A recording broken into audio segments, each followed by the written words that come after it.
We're out at Foam's tennis court sports center thing outside of Copenhagen. It's the home of Caroline Wozniacki. It's where she grew up playing tennis, apparently. I've been told. If that's not true, someone told me that. We're here with David, brand manager of sports at Sega, and if this isn't the home of Wozniacki, we know who to blame. We'll blame you. Okay. We were here for a presentation and a bit of a demo of Virtua Tennis 4, but I'll begin by asking you, what is it with tennis? What's the exciting part about tennis? But tennis is a sport. I think tennis, it's if you watch it on the television, at the moment tennis is going through a real renaissance in terms of popularity. I think it's more popular now with the public, and it captures the public imagination more than ever before, really, even more than like the 80s with classic Becker, McEnroe, Connors.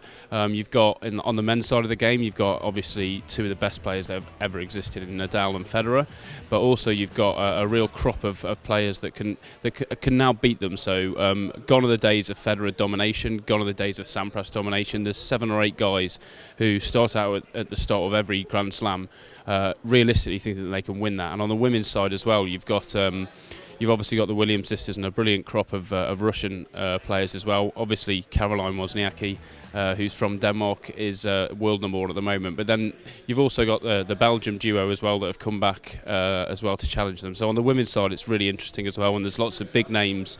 And it's tennis is a sport to watch. It's just watching the ultimate in sort of personal, there can be personal glory, personal anguish, and you see people, when you're watching it, you see people go through the emotion, every emotion in a game. So it really is a brilliant spectator sport.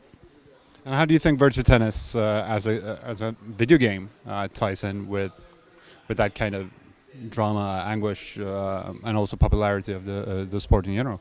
Well, I think Virtua Tennis is, it's the game that looks the most realistic. It's also really accessible. It's easy for anybody who's not got any experience, of tennis gaming or of gaming in general, to pick the control pad up and to hold a decent rally there. So it's very accessible.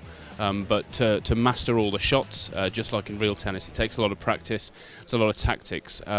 So hopefully, and with the PlayStation Move, and the Kinect, and the Wii Motion Plus, and 3D on PlayStation, hopefully as well, it's almost as close as you can get to being out on court with these big stars in big stadiums with very excited crowds. It's as close as you can get to that, or as most people can get to that, without actually doing it, which is impossible for most people because they haven't got the skill. Looking at tennis and motion controllers, we had one of the breakthrough hits, of course, for the Wii was Wii Sports, which of course came bundled with the machine, so it's not very surprising. But a very popular part there, what's also hyped, was the tennis part of Wii Sports. What is it with tennis that fits the motion controllers so well? Well, I think the motion controllers is one thing. I think tennis and games just fits really well. I think if you look back to the original days of Pong, it was one of the first commercial successes in terms of video gaming, and I think that is to do really with the simplicity. People understand the rules of tennis before they even pick up the game. It's very simple. It's an individual duel between you and the other person, and the way the motion control works is ideal for it. You know, in tennis you swing a racket. With the motion control, you swing the controller, or you swing your hand for Kinect. It's just a perfect fit for motion control because tennis is all about motion, I suppose, and all about how you swing. So it's ideal, really. In terms of a sports game, you couldn't get a sport that's more suited to it, I don't think. What's possible now with Kinect and Move, and of course with Wii Motion Plus, compared to the early days of the Wii? The early days of the Wii, I think most games were all gesture-based.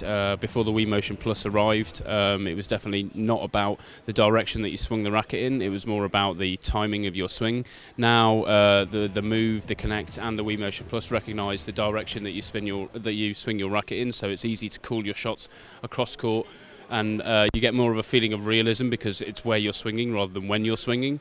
The PlayStation Move in particular recognises every twist of your racket, so it's brilliant for being able to put slice on and just being able to play all the different shots that a real tennis player would. So it's never been more realistic. The accuracy is pinpoint, particularly with the PlayStation Move. So yeah, it's as close as you can get to playing real tennis without playing real tennis against the big stars. Speaking of the big stars, how close have Sega been working with real tennis players on Virtua Tennis? We obviously work quite closely with all the tennis players. We send off the guy who does the animations in the dev team. He goes off to all the big tournaments. He gets to look at the players, look at all of the moves that they do, and you'll see that come across in Virtua Tennis. So Andy Murray's got a brilliant sort of no feet on the ground backhand winner. Roger Federer's delicious backhand, one-handed backhand is in there. Rafa Nadal's rampant forehand is in there as well. So it's very important to the team to give each character personality.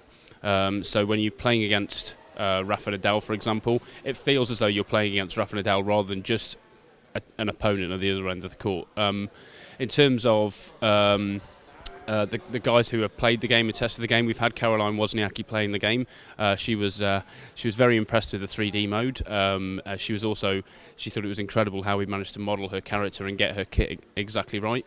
Other tennis players we haven't got in front of the game, but we're looking to try and get them involved in it as we lead up to the game coming out. People like Andy Murray, people like Andy Roddick.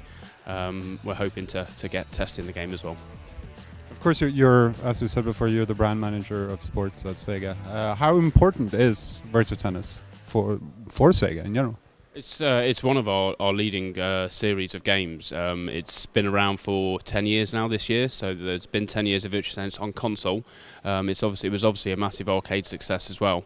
So Virtua Tennis is one of our real big franchises, and the dev team over in Japan have consistently made games that break new ground for not only for sports games, but I think for all sorts of gaming. And yeah, it's definitely a market leader, and is always trying to be innovative and use all of the different technology that's available at the time. And hopefully Virtua Tennis 4 with a new world tour, completely new, the motion control, the 3D, a brand new online system. Hopefully this is a fitting celebration of the fact that it's been around for 10 years. You'll be going up towards Topspin 4 is coming out this year as well. What do you think that Virtua Tennis has that the competition doesn't? Having not played Topspin 4, it's difficult to say. But Virtua Tennis what Virtua Tennis has always been about. It's been about being able to pick up the game and play it very easily to start with, but then devoting yourself a bit to the game in order to master it. It's always been a really, really, really good experience. Offline 2-player mode, so if you're just playing with your mate in the living room, what the team have done is they've developed the online mode, which I don't think any tennis games really had before, so that they're going to replicate that experience, so it's going to be fun. It comes into its own in multiplayer, but hopefully the way that the team have looked at the New World Tour, and rather than focus too much on making it ultra realistic, they focused on the fun element, they focused on people going round and enjoying a single-player version of the game as well, rather than just playing the single-player version of the World Tour and always playing exhibition matches and tournaments. There's lots of different elements in the World Tour that hopefully make that fun and replayable as well.